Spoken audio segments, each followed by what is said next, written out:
Where was I? Chrome. Yep. So this game, what are you thinking right now? Walk me Okay. through your process.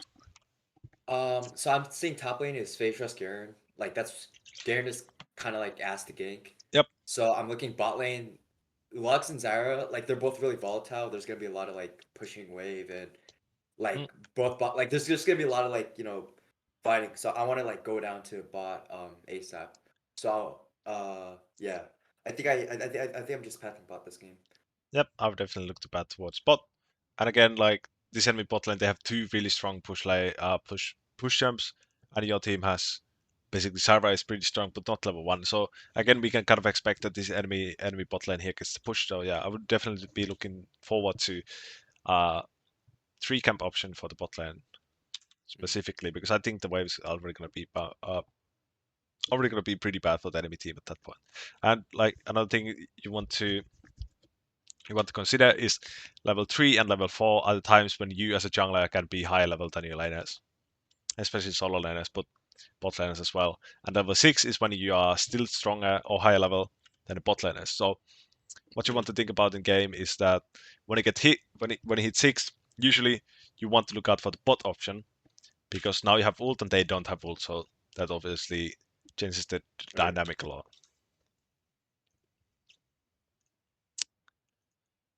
But yeah, also like not looking forward to this cavern lane. Obviously, it's double melee, so it can get messy. But again, I wouldn't really care because I want to be looking forward to ganking this bot side here. Mm. And yeah, cavern with face rush, flash coast, really fucking difficult to gank. Yeah, it's so like hard to gank. Yeah. So how I approach these kind of lanes, which are really hard for me to gank, which I kind of want to weak side and not really care about, is when I'm, for example, just going topside, doing my normal stuff, just taking my camps, then I'll be looking for the gank. But I don't really go out of my way to kind of like get the gank or path towards them, for example. But you can always when you're around the area, or for example, you have a tempo play on the enemy jungler, they're on the opposite side of the map, and you have freedom on this side of the map, then you can just like look for these plays. So otherwise, just like kind of leave it alone, yeah. Look at some late invade action actually from the enemy team. Yeah, I was gonna go do blue buff, but then I think a ward. Yeah, the ward that I placed, I think spot them leaving. So I was like, Okay, yeah, now yep, I and just take Talia the was risk. coming. Yeah, yeah. Yep, I could actually be taking this fight with Talia moving here. Mm. Do you press tab here? Yeah. So It's just like Rek'Sai level 1 is horrible. yep. Like if you're not on top of them. So Yeah, it's yeah, like exactly. Yeah, Reksai level 1 is horrible, but when you think about, you can kind of like wait out for the Xinsa to actually come to melee range, and you can just free hit them instead.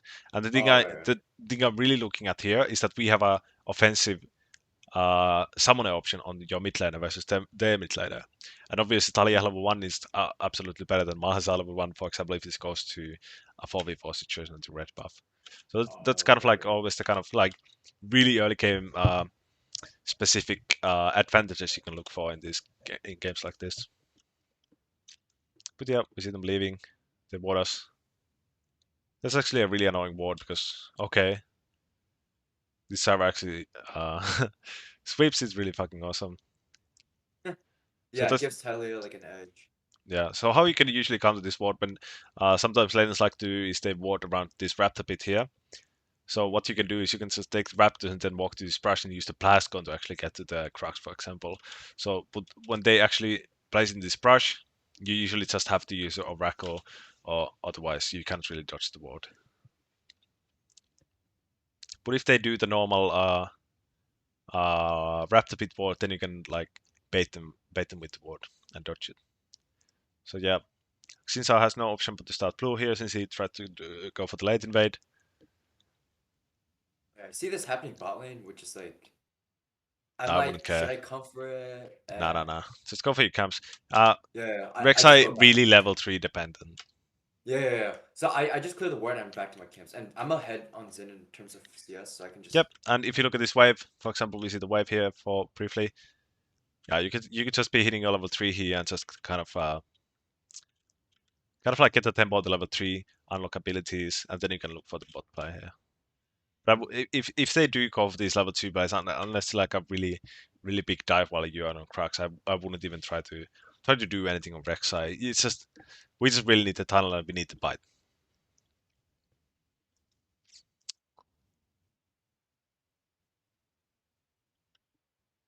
Yep. But yeah, I think I just tunnel bot. So what I'd like to do here is actually peep the lane before you press it on my way. Because there are situations where they are like in a bouncing wave, they might start backing off and stuff like. So just look at the actual lane. So it's like, look what's going on here. What's the wave looking Okay. like? Because we actually don't see the wave at all, so we kind of don't know what to expect. Obviously, Caitlyn goes to board here. So this is not the important thing. Is that when laners kind of leave from their lane and they disappear for a bit, what that usually means they go ward this brush. So you can use it for your advantage, or you can just ignore it that they might get spotted on the board. So for example, here I would be looking toward doing this kind of reksai gank Yeah, I think from that's nearby the what core. because I see. I think I'm thinking. Yeah, Caitlyn probably warded, and I see that the wave is like hitting. So this is like probably a good place to. Yep, this is what I'm really looking forward to. Also, another thing about this like early game or this like pathing here is that you can see how we kind of risk getting seen by this board by Yeah. not really hugging this wall. So really general rule for jungling in general, especially when you want to remain unseen, is just hug the walls, always hug the walls. You always want to be near a Right. wall basically. So like really just focus on the tight pathing. I'm gonna type it as in focus on tight pathing. It's just like hugging the walls and stuff like that. Tight pathing, especially when trying to dodge wards.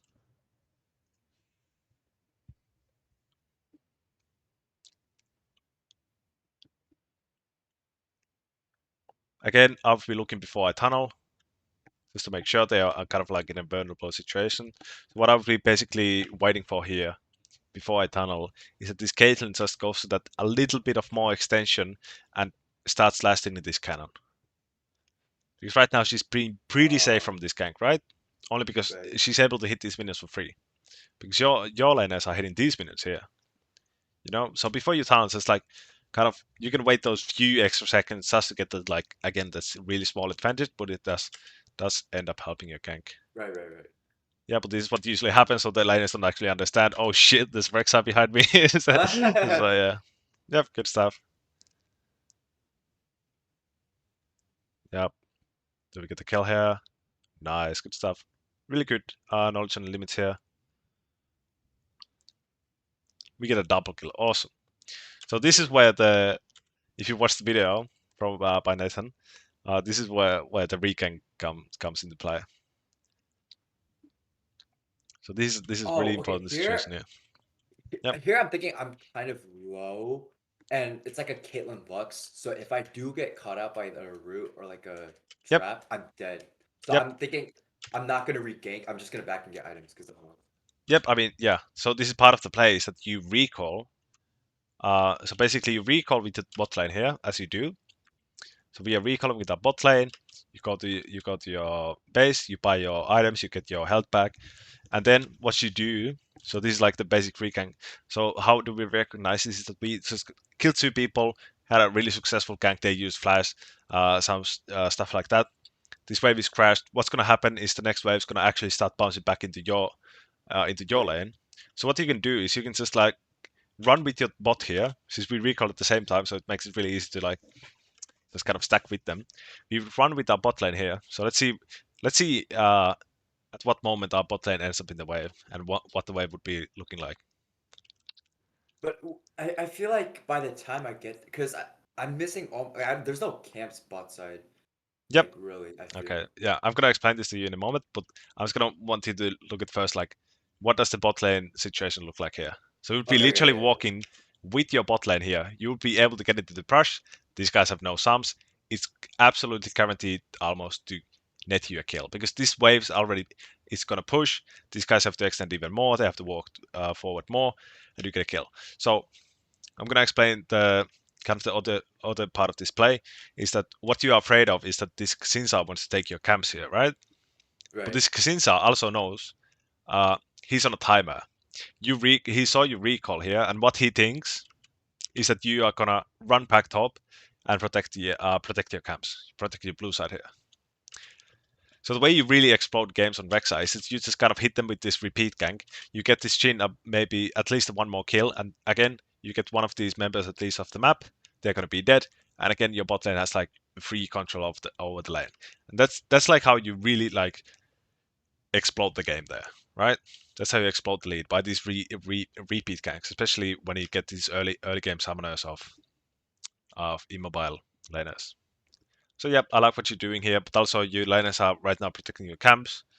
But you could like so the way I want you to think about this play is that for example, let's say you kill the Caitlyn here, you potentially lose all these three camps. You lost three camps, you lose 300 gold. But when you think about what the enemy team loses, you kill the Caitlyn, your team gains another 300 gold, a bit more, like a 400 gold. Uh, you get the wave in, of course. The enemy loses the wave, so they lose. So they lose on around 200 gold. They lose out on a lot of XP. You lose out on 300 gold. Like if you think about like the gold value, kind of like if you put these plays on a scale, not losing your bot camps and getting a kill on bot side, the bot side gank will always outweigh the kind of the Mm, defeat you gain from getting these camps countered. But the important thing here is that this Xinza is not gonna stick to take all your camps. They're gonna take this blue and they're gonna start running away because oh no no no no, the Rex is coming here. They have spent their gold. mm.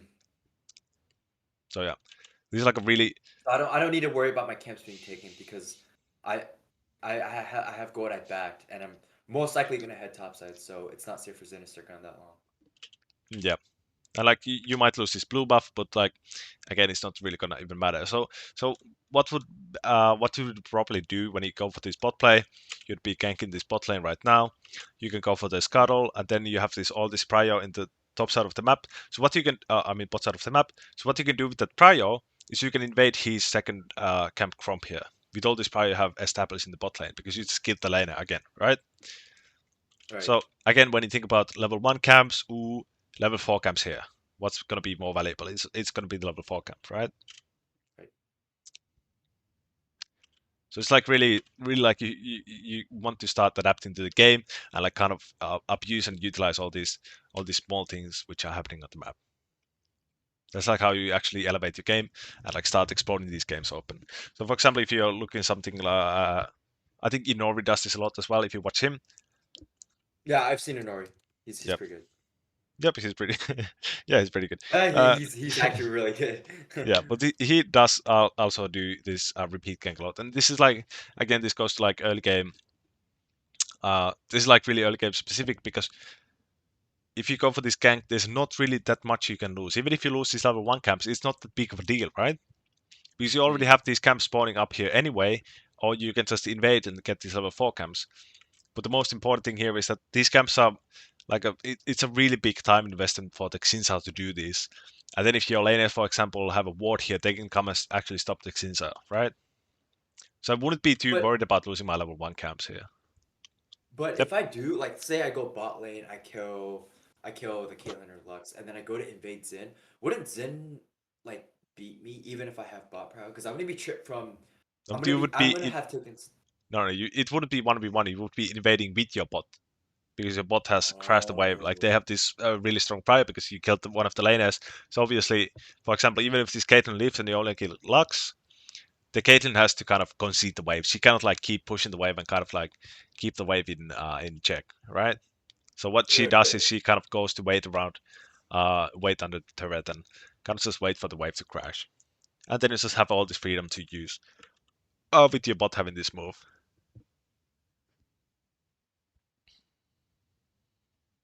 But yeah, anyway, let's move on. This is something uh, kind of theoretical again, which I think you should apply to gameplay when playing Rek'Sai. In general, early game gank junglers. Also about this gank pathing. So we since our being bot side, so we want to go for the fast gank. I guess we go for the fast path. We get a flash. Oh, Talia is kind of crazy here. I'm not gonna lie. Yeah, Yep, well that played. was a good flash W by her. Yep. Now you want to help her shove. Yep, since he has no mana. So what I was kind of worried about with this gank that I was looking at this Talia mana. I didn't actually know that she has even the mana for the combo. Right. Oh, So when we right, are looking out for these players is that we have to acknowledge that this guy, first of all, I don't think she has got a recall of at all. So she's on the map with starting time. She doesn't have that much damage. And the other thing is obviously the mana.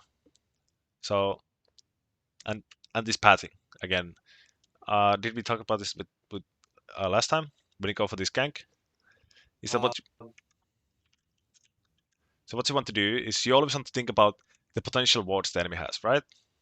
right, So when you approach this mid gank, where the potential wards are, there's a potential ward here, there's a potential ward here. These are usually the usual suspects when talking about mid lane wards.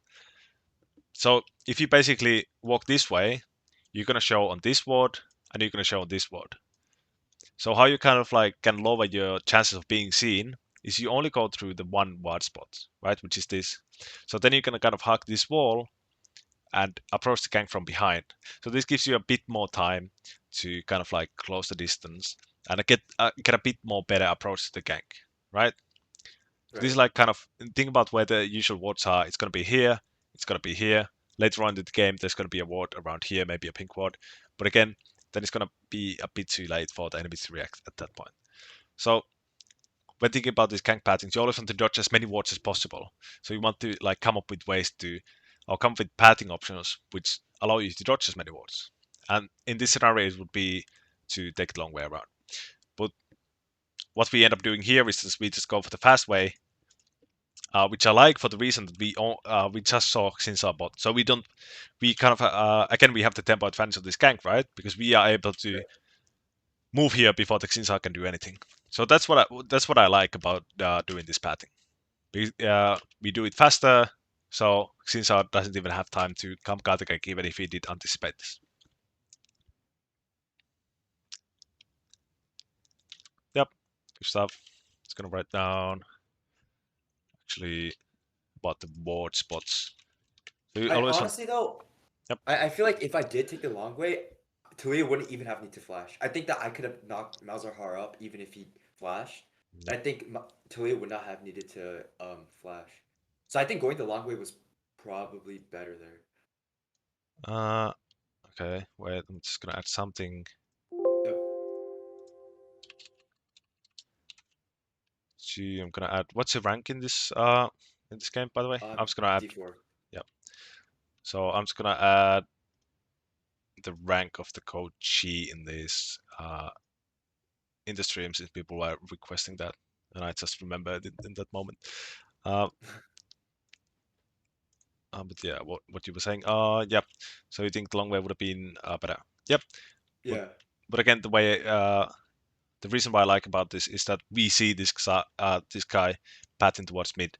So for example, if we are playing again like uh, really high level junglers, they would kind of start anticipating this stuff. So that's when you really need to start abusing the tempo. That's why a lot of high level junglers they always talk about tempo, tempo, tempo is everything. Because if you're playing against a really good jungler who knows what you want to do based on the wave and based on location on the map or your suspected location of the map, then you really have to like go for these plays where the enemy doesn't have a window to punish you at all. So the reason why I like the short gank here is because we see Xinsao moving towards the river. So if Xinsao decides to come the gank here or whatever, then it's gonna be a Oh, two v it's like two, and fucked. yeah, and then it's gonna be it's not necessarily fucked, but it's still gonna be harder than taking this Mm. unfair 2v1 fight. So again, the unfair fight is always better than the fair fight, right? Right. Think about that, patting towards ganks and usual what positions.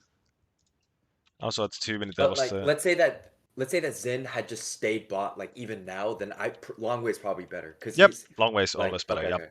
But because Zen went back into the river and potentially could be looking mid, Yep. then okay, Yep. So what you would do here if this would be warded, for example, this guy starts walking towards spot, then you know, okay, he's trying to lure us into Xin's house, and then you would give up the play, right? yep. Look out for laners leaving the lane. They usually drop a ward. So this is like another thing you can apply even later on in the game. For example, you could have noticed that this guy didn't at any time, like the last 2 minutes, didn't like kind of like walk towards this side of the lane and kind of like drop a ward or something like look like they drop a ward. So yeah, but obviously in this is kind of a different. This is really a planned gank. This is more like a improvised gank based on the map state. Mm. Look at the lane and sling with the lane. They usually drop a ward. Yep.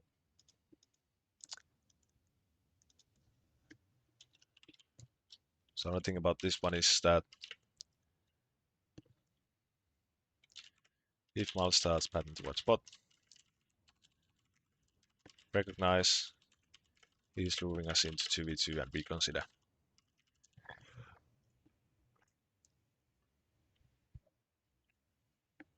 I know this feeling way too well when you just use a W because you're like, oh, the play is over, I might as well start claiming these minions. Yeah. And then they go for they go for the big stun or something. Yeah, but it turns out great, so good. Yeah, this is nice. Yeah, but this is really important. Help your lineage of the wave. I'm just gonna tap this down because it's really important as you start improving at the game. So we see that our laner has 0 mana. This guy has TP, and again the laner is death taxes and fucking minions getting shoved into the red. Just like the two certain things when talking about laners. They always want to get the wave in. So it's really important that we recognize that we need to help the low mana Talia showing the wave after getting killed. So the play doesn't always, or most of the time, necessarily end when we get the kill. The play ends when we get the wave in and we get to leave the area, right? Yep. The play ends, we get to crash the wave or set up the wave, whatever. Some people want to freeze. Mostly this happens on top lane, on bot lane sometimes. To crash the wave and leave, not when we get the kill. So yep. For example, if you wait to just leave here, what's gonna happen is Xin who's in the river, he's gonna show up and kill this Talia because she has no mana, she can do nothing, right? Right. So, yep, really good stuff here.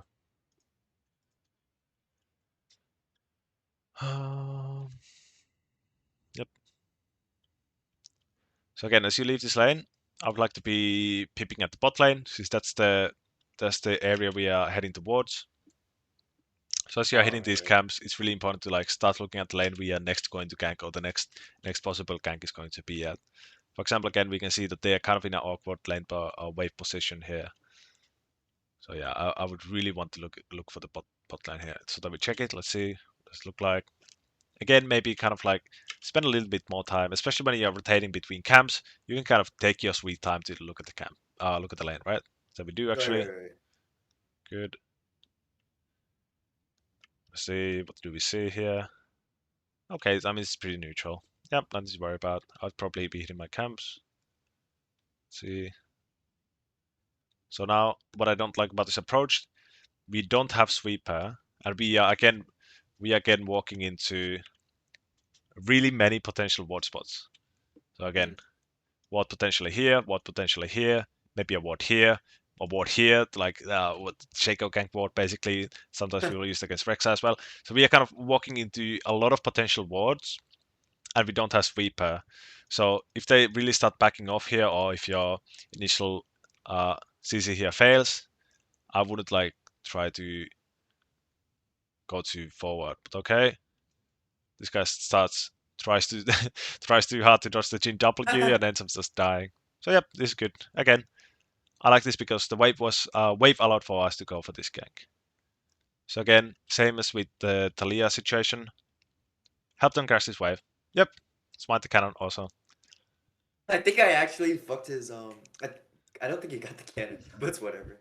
Yeah, Oh it's yeah, just it's good. whatever. Yep. So here, why we don't want to dive. Um, we don't know exactly where Xin is. We are suspecting him to Right. be top side.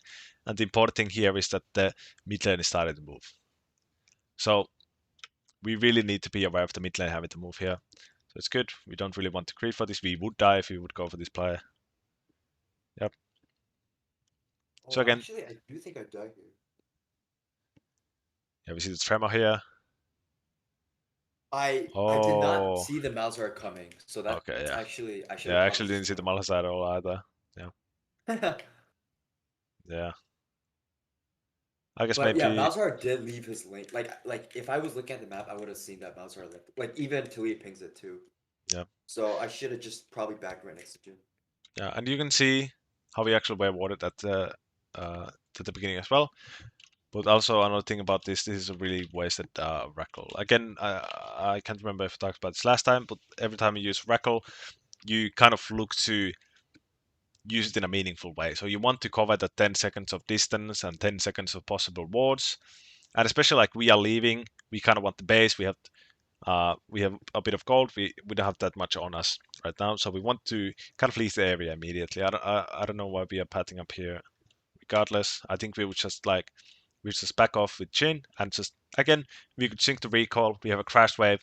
Again, this is especially when I would look for the regank, right? Because we have Drake spawning, we have this wave setup. I would really be looking forward to taking this regank here. Mm. Also, just leave the area immediately. Like we just got a kill. Actually we got two kills. Uh, since we got the mid gank in the same play as well. So I would just want to recall with this guy. Just no point in walking into all this risk. 605.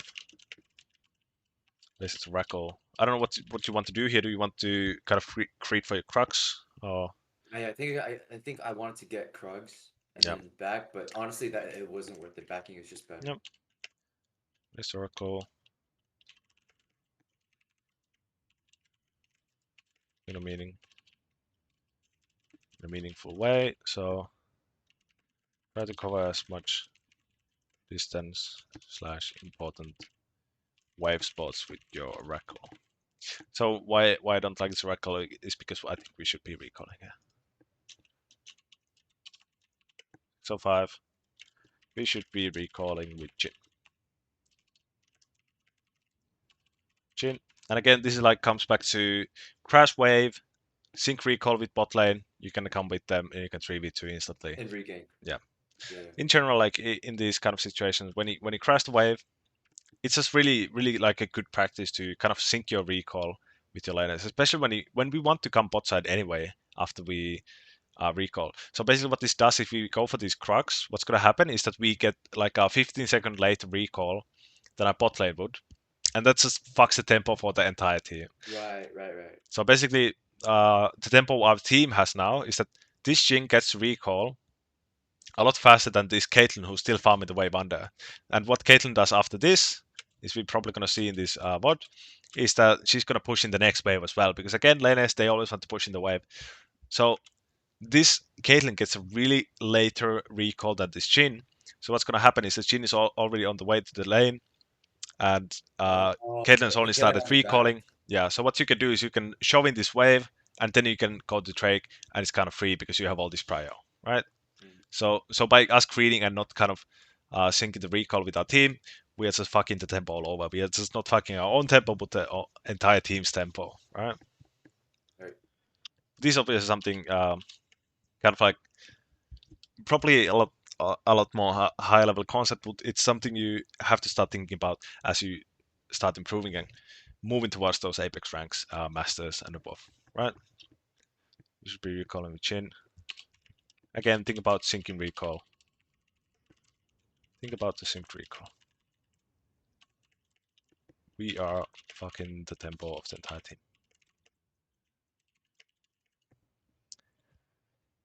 Okay, whatever. Move on. So you can see how much how much more we became stronger. We have 180 here.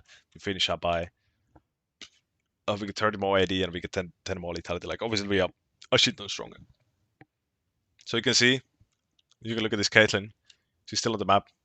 She wants to push in the next wave. She's still on the map. She wants to push the next wave. Obviously the team goes for the Drake now, but Yeah, I think we get it. yep. Like this Caitlyn still hasn't recalled. So this is another option when you could look Mm. to punish the laner who hasn't recalled at all. Because you are now really strong. You have 100 gold in the pocket. This guy has at least like 700 gold in his pocket. Like, just think about how long people are being stuck on the map, and just kind of try to punish that. Let's see. Actually, we open tab here. Yeah. So you can see in terms of items, and this Yeah, we're guy, how much? strong. We're strong people. This guy has spent Yeah. 300 gold after he started the game. So yeah, this Also, Zed guy's hasn't backed. yeah, that He is hasn't backed also one fucking weird. thing. But yeah, so this guy's really stuck in the game right now. So that could have I been an think, option we could have punished there if we sync yeah, recall, for example.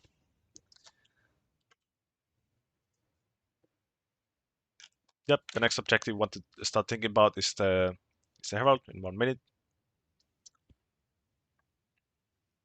And obviously we get level 6 here, really strong. And again, level 6, they're pushing wave here. I would like to explore the bot dive option. mm, Maybe look for the bot dive, and what you can do then is when you get the bot dive or the bot kill before the Herald, you can tell like what you can say to your support, for example, Zyra, come roll with me to Herald. Because what's going to happen, again, we get a kill or we get a dive, we're going to crash the wave. So what's going to happen to this Jhin is he can just chill on the turret and wait for the wave to come back to him because we have a slow push established. So that gives the Zyra the option to roam to you with Herald without mm, actually like putting this Jhin into danger, right? Because right right. at the moment the Jhin is obviously the win con, but yeah. So we kind of create a roam timer uh, for this Zyra by pushing in the wave or by getting a dive or whatever. Yep, we actually go look for this bot dive. Again, yep. So this is already a lot better sweeper, right? So we cover at Yeah. least 2 brushes here. I would have probably started the sweep a bit earlier even to check if they left the ward around here because they usually do want to do Drake. People Right, love right, to right. leave a ward around where the scuttle is, or where the scuttle vision would be. But yep, this is already a lot better and a meaningful use of the Oracle. So I like this. We just got level 6. These guys are obviously not level 6. They are far from being level 6. Yep, I I like this a think, lot. I think this person just fucking, yeah. Yep, and now we just wait for the next wave and look to dive this. I would be, yeah, so I would be scouting in my W to check out for this Malhazar or potentially Xinzao being here. Just go into W and just kind of scout around. Don't look Mm, too much into, don't focus too much on this. We want to look out for his Humble is actually coming to stop us here. We have the mid lane room moving, probably the enemy mid lane is moving as well. Perfect. Oh, not quite perfect. But mm. yep, still access point really fucking good. Because right now we can see this Jhin is really far ahead now. Since I is top side.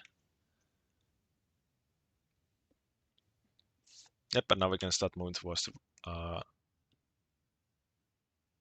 Rift Road. So far, Oh, really fucking interesting. good game actually.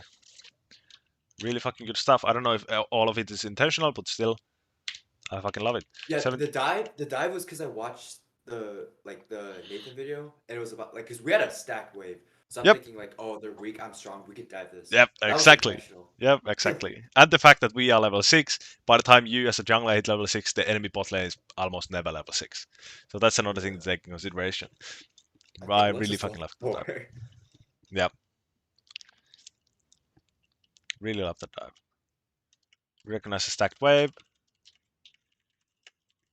Enemy lane is coming. Enemy team is coming back to the lane, and you can see how much uh that makes the fucking Caitlyn angry. Like she just got the lane. Oh my god, I'm already getting dope. What the fuck is this jungle dude, bro? What are you doing checking off at your Raptors? You know, like it's just really fucking love that.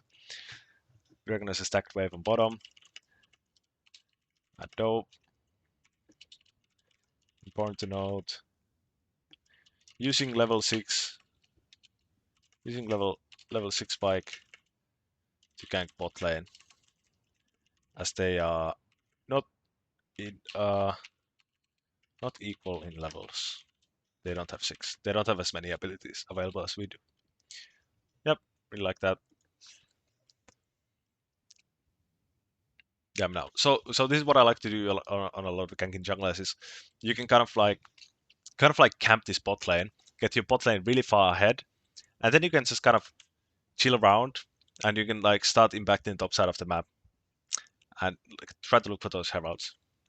But basically what we don't want here to happen is that we kind of want to keep matching the Xin Sao, because if we kind of trade side with this Xin, then he gets to impact our bot lane potentially, and we don't want that to happen because bot lane has huge bounties. So just be kind of really careful. And in general, when we are in a game position when we are ahead, our primary goal usually is to match the enemy jungler. So that's something Mm, to think about. When ahead, match. When behind, you want to avoid, and then you want to impact the side of the map the enemy jungler is not on. Right? mm. Try to avoid impact the opposite side of the map.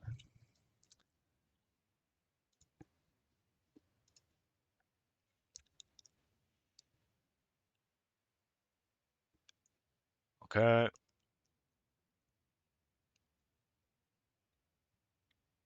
I probably would have started here because you can see how this Talia really wants to go to the mid wave to catch this wave. Like it's a big wave crashing for this mid laner. Our top laner is dead. Actually, what happens here for you to do this? Cameron has the I recall. think yeah, Garen has to recall, and I'm thinking yeah, Talia's there. Yeah, Yep. and I'm thinking 2v2 we win because I just spat and I'm like strong. Yep. Yep. Oh, also this Lux is my friend, like on the enemy team. Or yeah, the Mm, Lux, the Lux. okay. So that's pretty interesting. Yeah. So this Talia doesn't really. She doesn't want to be here at all.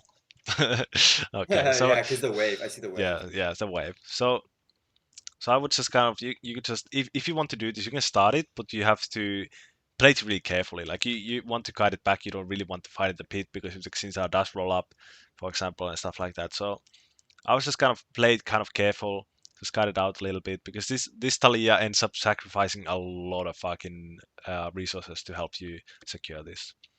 So we had just kind of a bit of creep in our mid laner here. Obviously, this is still a good play.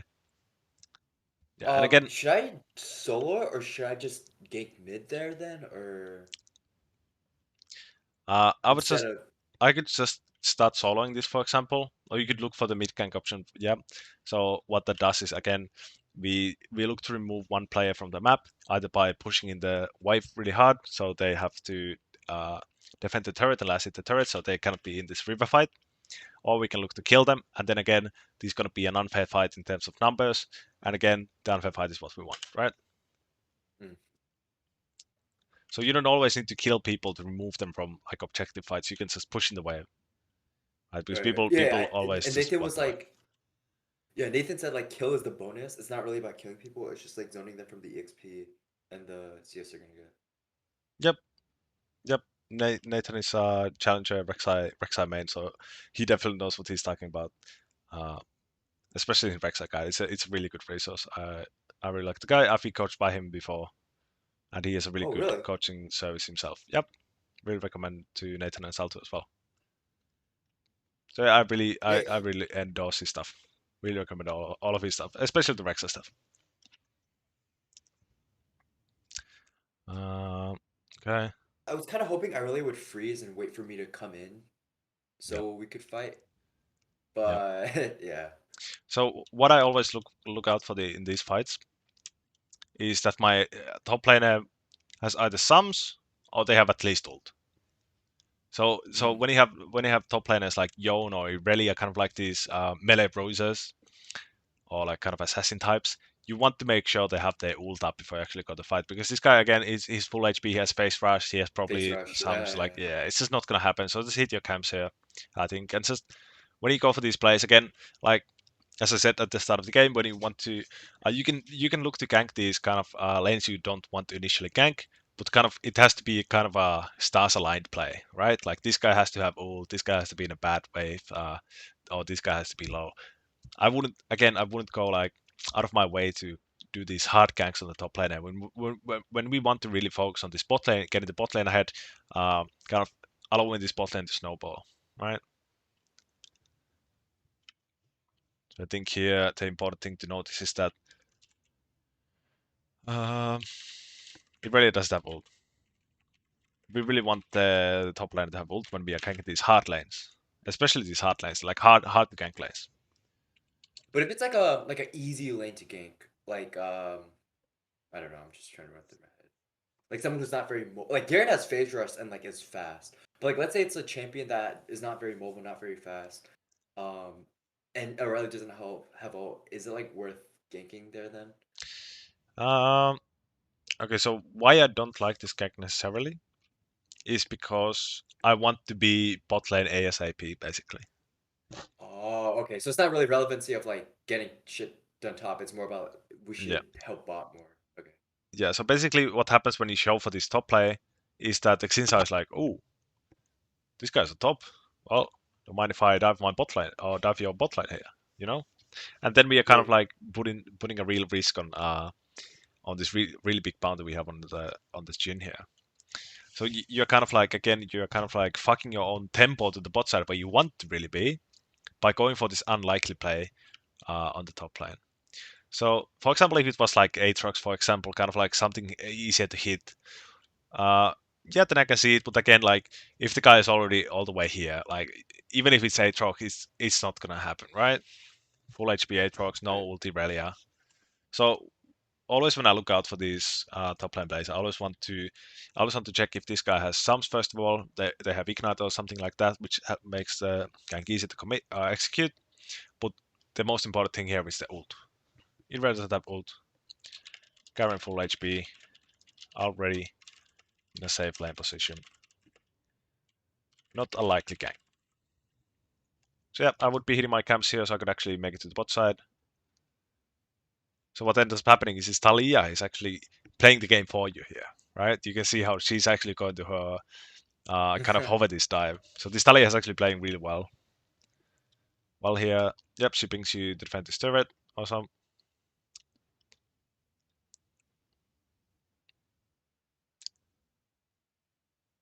Yep, nothing ends up happening bot. Talia goes mid.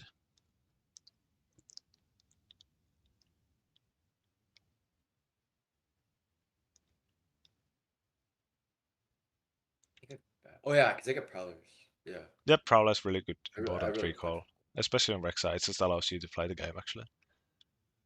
Yep, really good recall. Exactly on the power spike. Awesome, I love that. Just gonna type it up. Just really fucking good. Something you can apply in future games as well. Really good recall. Exactly on power spike. And especially this prowler spike is really fucking important for the champion. It's basically part of the champion's kit at this point. Like yeah. we are so used to having prowlers. It just enables this champion so much. Yep, really good. I don't even know how people played Rek'Sai before prowlers existed. Like Yeah, like how did people gank like I don't know. yeah. It's It crazy. used to be. It basically kind of like how you do it early game now. Yeah, I think we used to play Stride Breaker before that. I can't even remember. Yeah. The Lux is trying to hit the fucking Lux. I think Uh there's an accidental one. Okay, here we go with the yeah. double sweeper. I like that. I remember that from the Wait, last is that view. a bug, by the way? I've That's a if you bug, use but sweeper after that's how it works. okay, okay. This also works on Blue Trinket, by the way, so you can do Blue Oh Trinket really? twice. Yep. Okay. So We should get blue trinket I wouldn't like ever get this. Blue Trinket on Rexa. Okay, okay. Never, never, never, never, never. Like this is so important because you have to avoid wards, and if you cannot avoid wards, then you like because this is the kind of a this champion relies on the surprise attack, right? Right, And kind right. of like setting up the approach, and that's when Oracle comes in really, really, really, really fucking handy. Yep, we could look to collapse Yeah, here. this The is kind of Malasa awkward. looking to run back. Okay, they obviously have a clue here. Yep, it's fine. We can just go look for the camps. Okay. I think Bowser trolls here. Yeah. I don't think I need to actually. No, flashing is fine. I think flashing is fine. This guy doesn't have ult. Well, maybe we are just a bit too fast. Yeah, it doesn't matter if he has ult. Yep, he's definitely dead here. So this is the okay. This is another important kind of like a lesson here is that when mid laners go for these roams, so what happens after the play is done? What they want to do is they want to get back to the lane, and how do they get back to the lane? Is they walk to the jungle. So this is when you can like start cutting them off. So instead of going to your Grux here at all, I would be looking towards Oh. cutting off this Malasar from getting back to the lane because that's always what they want to do. Again, dead taxes and crash in the wave. It's what the fucking lane alive is about. So they always want to get back to the lane. They always get to want to uh, look to hit minions, crash the wave, whatever. And especially when this guy is so high HP, so he's not gonna recall. So he's actually just gonna walk back. Dead taxes and last hit minions. The three fucking scenes of laners. They always do it. It's like laners are really easy to predict when it comes to last city minions, like going for the waves and stuff like that. They just really fucking love them.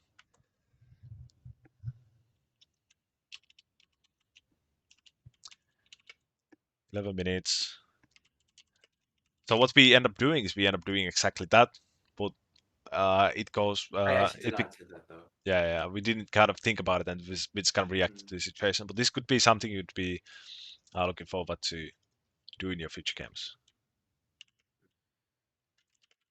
Cut off the Malasa from going back to play. Yep. I don't want to think about the track. Where's the track spawning? 10 seconds. Again, this is awesome. Uh, we get this pick before the trade. Again, the fair fight becomes instantly unfair fight, right? And that's the fight Right. we It want to didn't look out for. push too, so Kalen's not gonna be coming anytime soon either. Yep. Yep, and Jin actually stays really good. He does actually recall. Then we kind of, Zyra, she fucking baits me. yeah, this is just BMing at this point. Yeah, really good. Just get the trade. Awesome.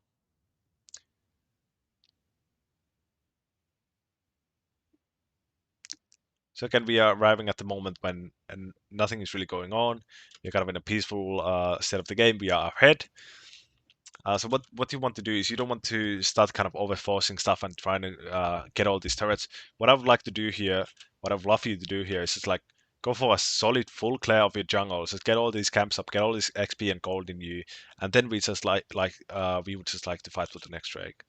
So basically, what happens in these games is that when the enemy is losing, what they start to doing is they start to kind of go for the desperate plays. They just kind of like start going anywhere. So this is a lot of the time the moment when people start to resort to the mid lane shenanigans, the ARAM, right? So Mm. you kind of want to avoid that and just like hit your camps here and just kind of react to whatever you need to react to. But most of all, just funnel as much gold as into you as possible. We are in a really peaceful situation right now with the map. No objectives being spawned. All the laners are like recalling or recalled already. Yep, this is good. And then we can look for the pick with Talia coming back. Talia forgot about her ult. Actually, I think we do we kill him? If you had prowlers, probably, yeah. Ah, We didn't have prowlers. yeah, but it was Also, the Talia ult was just. I don't think she realized she's actually just using the level 6 ult here. She's starting way too early. I guess maybe she just wanted to get to the wave. Then we just kind of bait her in, I guess. Yeah. If you had prowlers, I think he dies. Yeah. So this is another pretty important thing is that kind of like body language in league. So when we start positioning like this aggressively, like oh I want to go in. So this guy actually probably had just a plan to I'll just ult to this wave so I get all these minions. But now that you are kind of like uh, aggressively patting like this, then he actually disses this wave. Like this guy is a really good guy. Like he sacrificed his wave earlier for you to get to make sure you get the herald, and now he's like okay I just follow you even though I just want this wave. And this is like how we yeah, kind and of he end up uses baiting our flash too. team. Yeah. Right. But that's something you want to kind of be careful of, like not too hard signaling your team to kind of like give up certain stuff, and this becomes especially important like in team fight phase of the game. Like you just start tunneling in, and then your team is like, oh fuck, now I need to go, and like even if they want to play back, for example, this Syra and this Talia, they just really want to play back, right? Right. Let's think about kind of your body language in league and like kind of signaling with your aggressive path.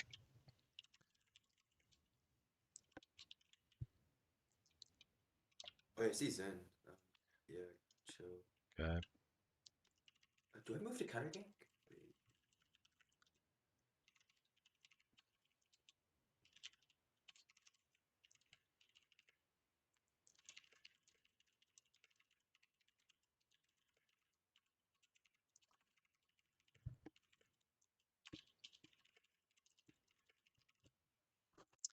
Um, I'm looking at the counter gank again. Before I'd make the decision, oh, do I counter gank? Do I just hit my camps? I would peep the lane, look what the lane looks like. If it looks like Sinta has a really easy gank here, for example, this Talia uh, can't really escape the gank or without like giving up a lot of CS and pressure, then yeah, just go for the counter gank. But again, you need to check out lane. For example, what ends up happening here is that Malasawa just hard pushing the wave, and Talia can just safely be under the turret. There's no reason to even look for the counter gank. So just peep at the lane when there's something happening or when you think there's something going to be happening.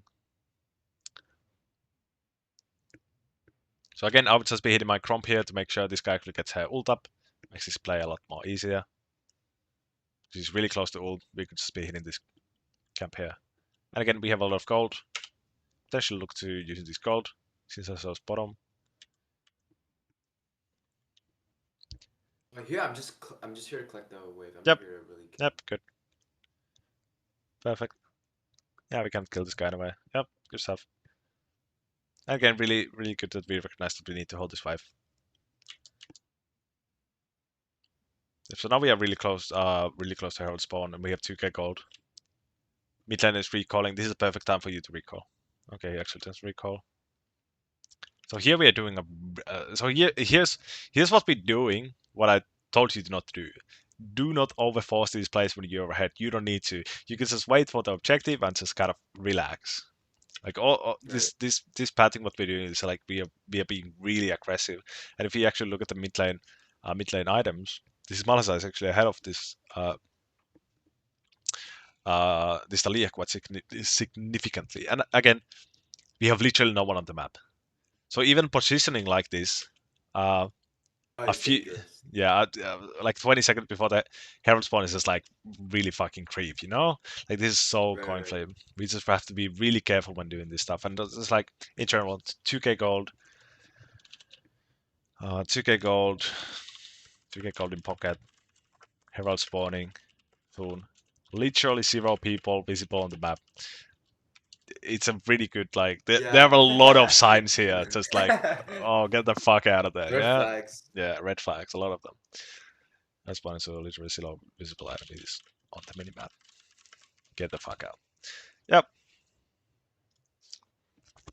So we end up recalling good stuff.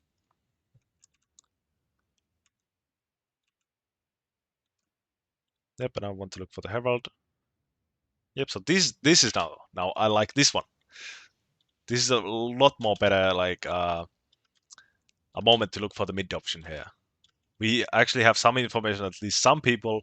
We have a lot of like people here to cover this play. Yep, this is what I like. Obviously, we cannot really dive her. It's clear. Oh, Malaza. I mean, yep, it's really dangerous for you to call Eh? melee range. So I like this. And Talia just It's Talia, yeah. 1v nice.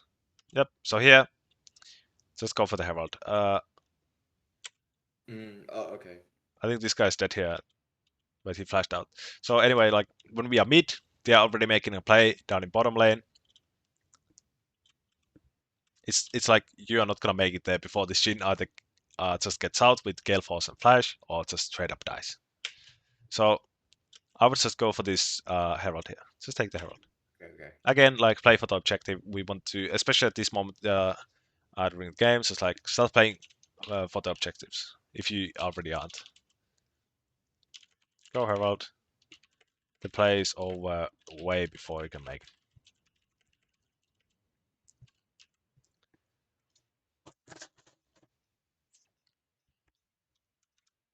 So I'm looking for fight here. Yep. I And we died, end yeah. up throwing a bounty. Do we have a bounty Mm. even? Maybe we don't actually. But I yeah, don't, in, in general, are really bad death. Again, it's like the pathing we are taking as well. It's kind of iffy. We don't have sweeper again. We are approaching all these possible ward spots. We don't really have really good information. We know this guy's here, some tremors over here. Like it's really unknown. And then we see this tremor, and then we just then we get hit by the Q. Like yeah, it's doomed. So imagine you were just hitting this Baron at this time, maybe looking to invade red buff, something like that. Like again, this This is what I was talking about. Don't overforce stuff. Don't try to force stuff so hard it makes you lose the game, because we it makes it so much easier if we try to win the game through going for the safe plays, going for these objectives when it's free, and just like playing the game kind of like slower, just kind of trading pressure, trading plays, just not overforcing. Like this is obviously a really bad throw here, right? Uh, but yeah, I mean feeling really confident because the game is going well. We are ahead. Like everything is fine. But when you do this enough times, suddenly it's everything is not fine anymore, right? Everything's suddenly really fucking bad. Don't know for stuff when I had. Just relax. Take what's free. Wait for the enemy to mess up. Just play with your terms. Don't like follow these guys around the map and like do what they want to do. Like do what you plan to do in the beginning, right? Right.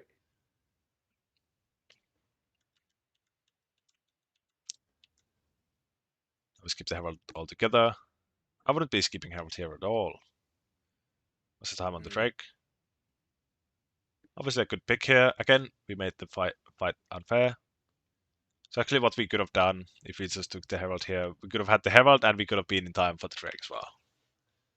But yep, that's hindsight of Mm. course. But just something to think about. When you were playing for the Herald at the beginning of it, just don't go to bot when the team starts fighting there. It's kind of like similar. I mean, it's literally the same thing as when you're kind of thinking about Baron, you get a pick in mid, and everyone starts fighting bot side. Like you don't start running bot, you start the Baron, right? Right, So it's right, just right, like right. kind of like apply that like information to the Herald as well. It's still an objective. It gives you a lot of gold and a lot of push power, especially when all the important turrets are still standing. Like we have got one turret down. We really want the Herald. Herald is really good here. Should I use Hero to snowball one specific lane, or should I use it to even out the turrets? Like, should I place like let's say I got the Hero, should I place it bot because I'm snowballing that lane, or should I place it top or mid to even out the turrets? Mm, so how I think about using Herald myself, especially the second Herald, is I always want to target these tier 2 turrets. Side lane tier 2 turrets. So Hmm. why I want these tier 2 turrets on side lane specifically and not the mid lane is because these ones give 600 gold each. Meanwhile, the mid lane one only gives 300. This tier one gives 300, 300, 300. So this one is double the gold on side lane, and this is what you want to get down before the Baron spawns, because obviously it's a lot of gold. You obviously wanted a lot of gold, so that's how I want to use it. Another thing to add to the Herald thing here is that how I look to use the tier two Herald and specifically messaging these tier two turrets is that I want to make sure that the enemy jungler is on the opposite side of the map. They are like, and that is done by basically tracking their camps. So, for example, at the Herald, this guy is taking these camps. They run the bot. Then I would start looking for the top player here. And basically the idea behind that is that we want to kind of ensure that there's the least amount of members available to stop the push we are making with the Herald from happening. And the easiest way Mm. to ensure that is to track the enemy jungler and think like, oh, this guy's now bot side. Now I'm like kind of free to make this play on the top side. So yeah, in general, I always want to look out for the tier two. So always when you're playing for Wincon, for example, in this game we are not really the Wincon. The Wincon is this really strong Jhin here. Then yeah, I would look to use this Herald uh, for the Jhin and not for myself. But for example, if I'm like 11 and 0, everyone else is kind of like 0 to 0, whatever, like kind of we are like the carry of the game, then I would just try to use it as selfishly as possible.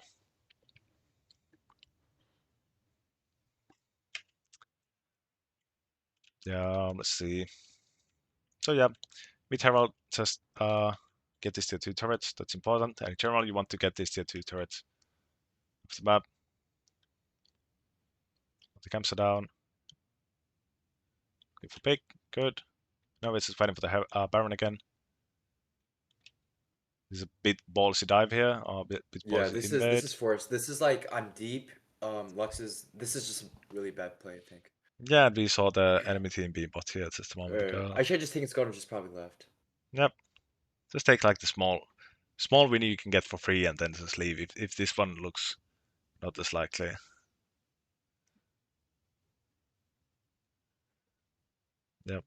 So this is what I'm talking about. This is how you start Okay. throwing the games, when you start forcing this stuff. When we could actually literally just be waiting around Baron, get it vision down, and just go for the 20-minute Baron. For example, if you watch high awards, that's what people do. When they are winning, they just want the 20-minute Baron. That's literally all. That's what Yeah. they play for when you have won the laning phase at the mid game phase of the game. You just want to get the Baron. That's what you use the lead for, to get the Baron. Wait, is it our Herald? Oh, someone Yeah, because else's I really Herald. took it. Yeah. Oh, okay. Yeah, I was. Yep. So now we go with our Herald. Good stuff. So we see we got off for a moment. Yep. So with Herald, not Herald, fucking Baron. Again, what we want to do, I want to target these two turrets specifically. And how we go about that business is that we have people pushing, some people pushing top, for example, and always have someone mid. So, so the way you use Barons, uh, so the way you push turrets in this game is by pushing at least two lanes. I don't know if I explained this concept to you the last time we did a review. I don't think we talked too much about Baron and stuff like that. Yeah, let's actually see what ends up happening here. Yeah, I don't back here because I don't have a lot of code to back on, so I'm just Yep, doing it's cutesy fine. stuff. We're actually looking for the Drake here. Actually, the Drake is spawning up in a bit. Yeah, Drake is up in a minute here, less than a minute. So yeah, we're just playing with the Drake. Good stuff. Some picks here. Yep. Ooh, Malisa is kind of looking juicy here. We have Talia ult coming up. Again, kind of, you always want to be aware of your teammates' ults, especially when you have stuff like TF, Twisted Fate, Talia mid. So, yep, he gets away. This is good stuff. And again, this Irelia is doing a really good job of like pushing another lane as well. Obviously, this is kind of bad for our team because the Garen is actually doing a really good job of splitting himself as well. So yeah, in terms of like what we really achieved in this play, we are actually now behind because of this Garen just out macroed your team. But we do get the Drake, so obviously that's not part of the equation. Hmm. So yep. So using Baron for to ensure this Drake is really good. Is it Soul or is it Soul Point now? That's the soul point. Okay. We got soul point, I should Yeah. say. Like, Yep. so next dragon Yeah. soul. Yeah. Yeah. Oh yeah, I think somewhere maybe it's like a minute from here. I don't know if it's I don't know like what the optimal play should have been. I think you'll see it in a bit. Yeah, back here. Yeah. So in this whole sequence, we've had Baron. We haven't really used it much at all. Mm. So when you have Baron and you have no one pushing, for example, this side wave, I wouldn't be taking my camps here at all. I'd be going towards the Bush's wave. So what that does is kind of it forces someone to respond to this. So it obviously makes it easier for your team to start pushing this forward with Baron again, right? So this comes back to the Baron play. Stuff is always, almost, unless you're trying to end the game through it, always push at least two waves at the same time. So what basically ends up happening on the map is that when you are like pressuring two turrets at the same time, for example, this tier three on mid and tier two on bot, what the enemy does is basically they're kind of like first they're stacked here, they're stacked here 5 man to defend the turret. Then they see, oh shit, this guy's pushing. So what they do is they kind of like roll around, and then some people will start rotating, and then they can get caught like in rotation, or like what most of the time allows your team to do who are like pushing out this mid is that they get to free hit this inhibitor turret here. And basically what happens then is that then they're gonna realize, oh shit, they're all stacked here, and they're like, oh shit, now the enemy team is like getting my inhibitor. So now they start rotating back again, and then you can free hit this turret. That's literally how the fucking sieging works in this game. You basically just draw pressure until you get to free hit turrets. So yeah, that's why you always want to have at least two pushing waves. So that's just it makes it so much easier for the enemy team to respond because they have to rotate between the turrets and they can just 5 man stack against the one wave and just try to nuke it. Right? The is doing a really good job here. Okay, Oh you yeah, get a. so yeah, this is in play because I see everyone's bot side and they're all fighting, and I go for the scaling. So I think maybe should I have gone for helping my team or I think that again, this is like one of those situations like the play is already being made.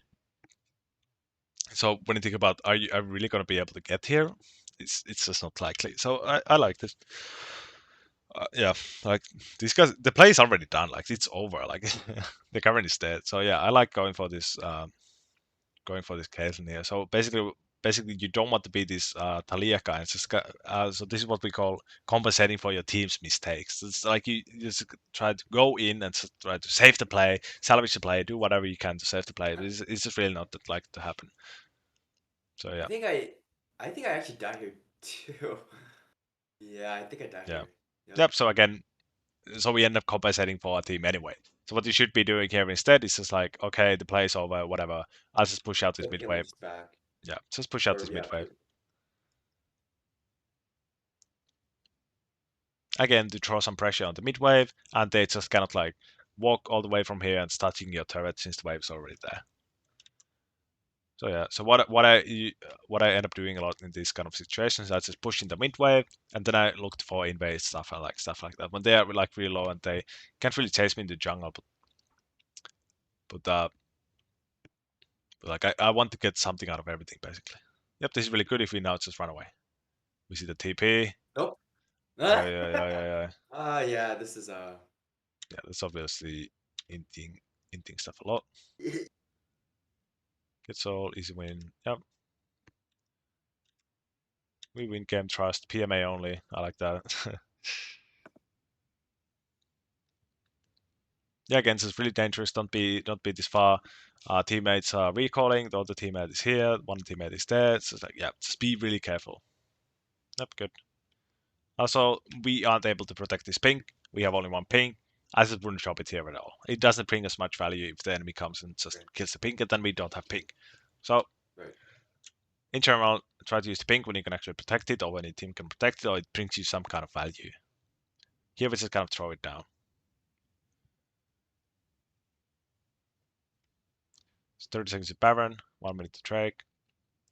Yep. Also, I think we this push. pink would be used way better on the Baron side.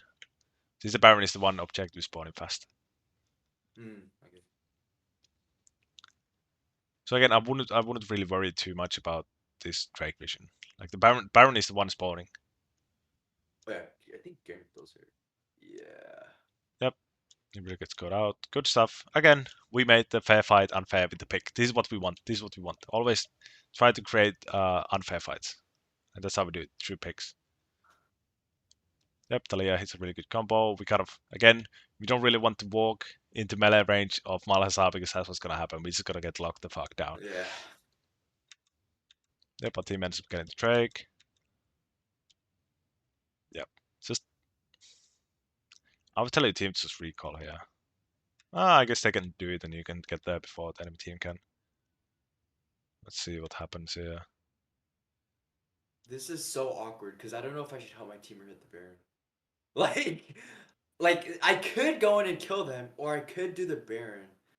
And it's Yeah, just like I don't know which one to I do. think the Baron is a safe bet. But yeah, especially, okay, so this is important stuff. So this you are not really the person here like responsible, but when you ace, you want to do the Drake, you do the Drake. You don't really have time to do the Baron. So what the team here has is they have a lot of fucking gold in their pockets, and like you Yeah. just don't want to creed for the objective, creed for the plays. Like when you ace them, it's like always like almost always applicable. Is when after ace, get what you can, reset, spend your gold, and then look for the next objective or the next fight, whatever it is. Like it's just really greedy for your team to do this. Like, and that's part of that's the reason why this bad fight goes so badly because your team has so much gold here. Then they start kind of like forcing this play, and yeah,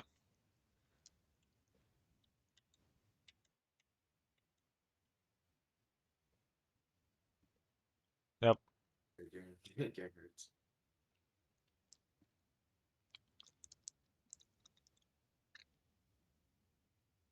Also, a general rule about these late game wave situations when the turrets are not are no longer standing is what you want to do with the wave is if you want to have pressure on the lane and have it pushing without you having to push it yourself, is you just push it over river. These long lanes, push it over river, and it's automatically gonna start stacking up and moving towards the enemy turret. Mm. So that's like a general rule for late game wave I, management. I I think here, me and Jen are the only one with Barons, and I want to like go mid ASAP because I'm looking like at the mid inhib is like the big thing. Yep. 1 second. Push wave or river on long lanes. You have it. And when you have the long lane slow pushing, then obviously that means at some point someone has to come respond to the wave, push the wave, and then again you kind of like relieve some pressure from the map. That's kind of the idea behind split pushing. But yep, I like going mid here because again we have at least someone pushing this one turret here, or this pressuring this one lane here. So yeah, with Baron we just kind of want to play it slow. We just kind of want to apply it. Okay, let's see this. Yeah. Oh yeah, this is unfortunate. We get completely caught off the tunnel. Oh yeah, this is bad because I'm really not even. I think do they die? Maybe. The relay's kind of coming. Oh no no. Master flashes, which is funny. So yeah, but in general about this play, again like you can just go mid here and just play it slow. So how you want to play these Baron fights is again just like escort the wave, just chill with the wave, just give the wave the buff, and the wave is actually going to do a lot of the pushing for you.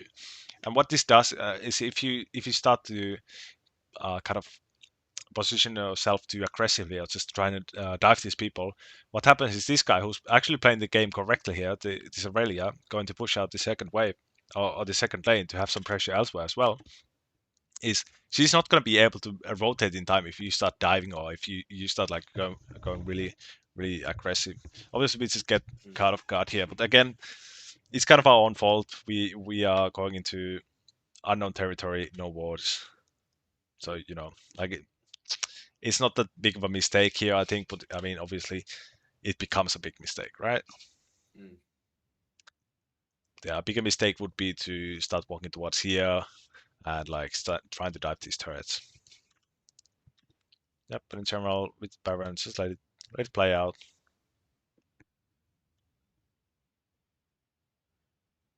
Yep, again, the team has to recall here. At this point, I'd probably start leaving my red buff to the players who utilize them better. Mm. Yeah, I do normally give it to Oh, we get Adam here. my ADCs, Oh, but yep, but yep. yeah, because I want Yeah, to yeah, dive. absolutely. Yep, correct.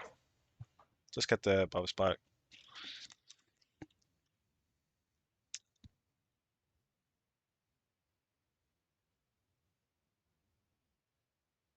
Yep, we just have to respond to the mid wave. Mid wave, always have it pushed out. That's the goal of the game. Just always push out mid wave. So again, we can kind of see Talia is nowhere near, and Okay, I see that. we are so aggressive here, right?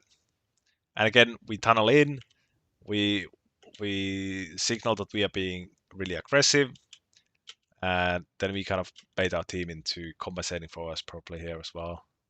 So again, the invite breaks out, and this is what makes the diamond games so fucking long compared to like grandmaster challenger games, right? Like people just they ignore these small things, but they really start up stacking up because every time you basically die, you just might up add another like minute or two in the game, right? But obviously the team is really fucking smurfing here, and I think we end up winning the game. No, okay, we have the soul. Let's see. Let's look at the fight actually. Actually, what happens here? I think they actually get the odor.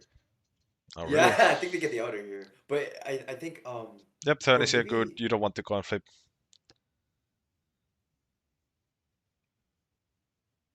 or maybe they no wait no. I actually don't remember. Wait, maybe they just end the game. Yeah, I think your team ends the game here absolutely. Oh yeah, no, no, I end the VOD because they just end the fucking game. So. Yep. One more thing I'd like to look at is find one team fight, and let's look at your clicks in the team fight. Was this going to be a fight?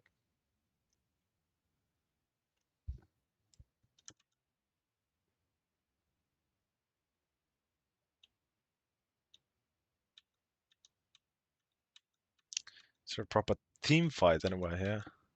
I don't think I feel like all the team fights, quote unquote, that we had is me getting caught out and Yep. not being able to do anything. No, it's fine. We can just look at any fight here. Yep. So this is exactly what I'm looking for.